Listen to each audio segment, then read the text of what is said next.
नीता और सुनीता दोनों ही देवरानी और जेठानी थी। नीता नौकरी करती थी और सुनीता घर संभालती थी। उनका परिवार बहुत बड़ा था। सास ससुर और उन दोनों के बच्चे, कुल मिलाकर घर में 10 लोग थे। और आज कई सालों के बाद उनकी बुआ सास अपने भाई के पास रहने आई थी। सुबह उठते ही बुआ जी ने देखा नीता जल्दी जल्दी अपने काम निपटा रही थी। सुनीता ने सबका नाश्ता बना दिया। जिस नाश्ते को नीता ने सबको परोस दिया। इसके बाद नीता ने खुद अपना टिफिन पैक किया और जॉब पर चली गई।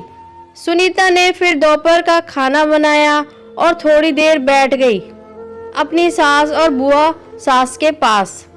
बुआ सास से रहा नहीं गया और सुनीता से बोली कि छोटी बहू, तेरी जेठानी नीता तुझ पर बड़ा हुक्म चलाती है। सुबह से देख रही हूँ रसोई घर में तू ही लगी हुई है और महारानी दिखावा करने के लिए सबको नाश्ता परोस रही थी, जैसे कि उसी ने बनाया हो। ये सुनते ही सुनीता ने अपनी बुआ सास की तरफ देखा और बड़े प्यार से कहा, नहीं, ऐसी कोई बात नहीं है बुआ जी, नीता बहुत ही अच्छी है। बुआ बोली, तू बहुत भोली है सुनीता, पर मैं सब समझती हूँ, इतनी बूढ़ी में ऐसे ही नहीं हुई।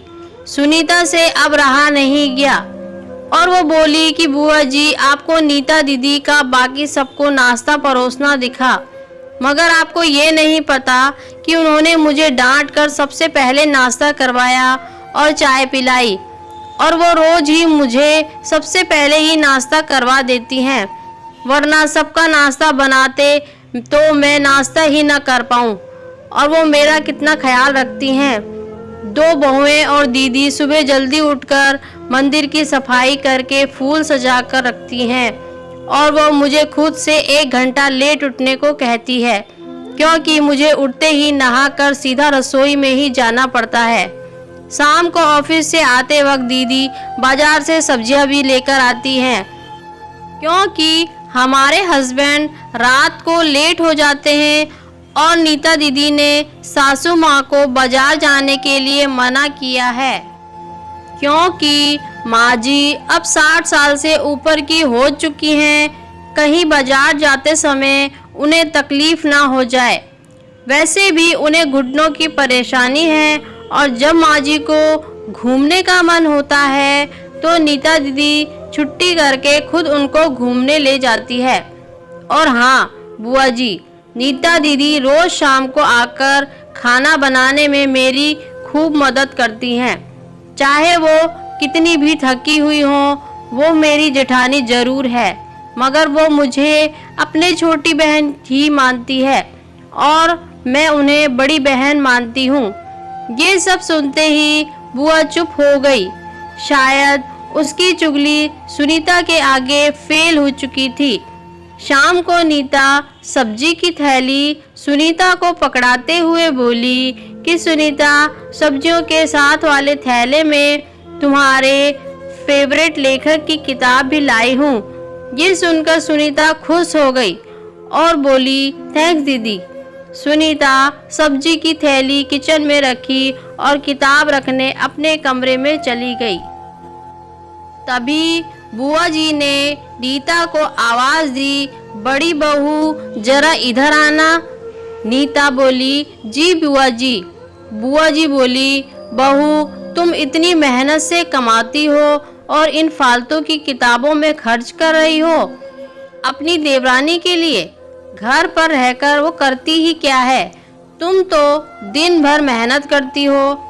इस बात पर नीता मुस्कुराई और बोली, बुआ जी आराम, और सुनीता उसे तो कह कह कर आराम करवाना पड़ता है। सुबह से बेचारी लगी ही रहती है। किचन में सबकी अलग अलग पसंद, मेरे और उसके मिलाकर 4 बच्चों का टिफिन सब वो ही करती है। फिर भी उसके चेहरे पर हमेशा एक सुंदर सी मुस्कान ही रहती है।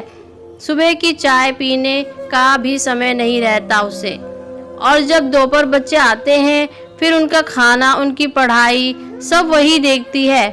वो है, इसीलिए मुझे बच्चों की चिंता भी नहीं रहती है और मैं अपना पूरा ध्यान ऑफिस में लगा पाती हूँ।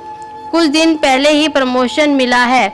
मम्मी पापा की दवाई खत्म हुई और कब लाना है, इस सब का ध्यान भी वही रखती है। घर में कोई रिश्तेदार आता है तो उनकी सेवा भी वही करती है। और बुआ जी, घर में रहकर घर और बच्चे संभालना कोई छोटी बात नहीं है। मेहमानों की आवाभगत सुनीता बिना किसी शिकायत के करती है। उसे पढ़ने का शौक है तो मैं उसकी छोटी सी इच्छा भी पूरी नहीं करूंगी। मैं नहीं करूंगी तो कौन करेगा। अब तो बुआ जी की बोलती बंद हो चुकी थी। नीता भी अपने कमरे में चली गई। ये सारी बातें नीता की सास पीछे खड़ी सुन रही थी। वो बुआ जी के पास आकर बोली, जीजी, ये दोनों देवरानी जेठानी जरूर हैं, मगर इनका प्रेम दो सगी बहनों से भी ज्यादा बढ़कर है और ये दोनों एक दूसरे का अधूरापन दूर करती हैं। मेरे घर की मजबूत नींव है ये दोनों देवरानी जेठानी। मैं भी पहले एक बुरी सास थी और हमेशा ही इनको लड़ाने की सोचती थी, पर इनके प्रेम के आगे मैं भी पिघल गई। और वैसे भी इनको लड़वाकर नुकसान तो हमारे ही घर का है, इसीलिए मैं भी इनके प्रेम में मिल चुकी हूँ। लेकिन ये बातें नीता और सुनीता की बुआ सास को समझ नहीं आई और वो मुंह घुमाकर अपने कमरे में चली गई, क्योंकि वो तो इनको लड़वाने ही आई थी। लेकिन नीता और सुनीता जैसी बहुओं के बीच दरार पैदा करना बिल्कुल नामुमकिन था। और दोस्तों, अगर नीता सुनीता जैसी बहू बेटी हर घर में हो तो उनके प्यारे घर को बड़ी से बड़ी ताकत भी नर्क नहीं बना सकती। वाकई में ऐसी बहुएं हर घर में हों तो हर घर एक स्वर्ग बन सकता है। आप इस कहानी के बारे में क्या कहेंगे दोस्तों? कमेंट सेक्शन में ज़रूर बताइएगा और चैनल को सब्सक्राइब और वीडियो को लाइक भी ज़रूर कीजिएगा।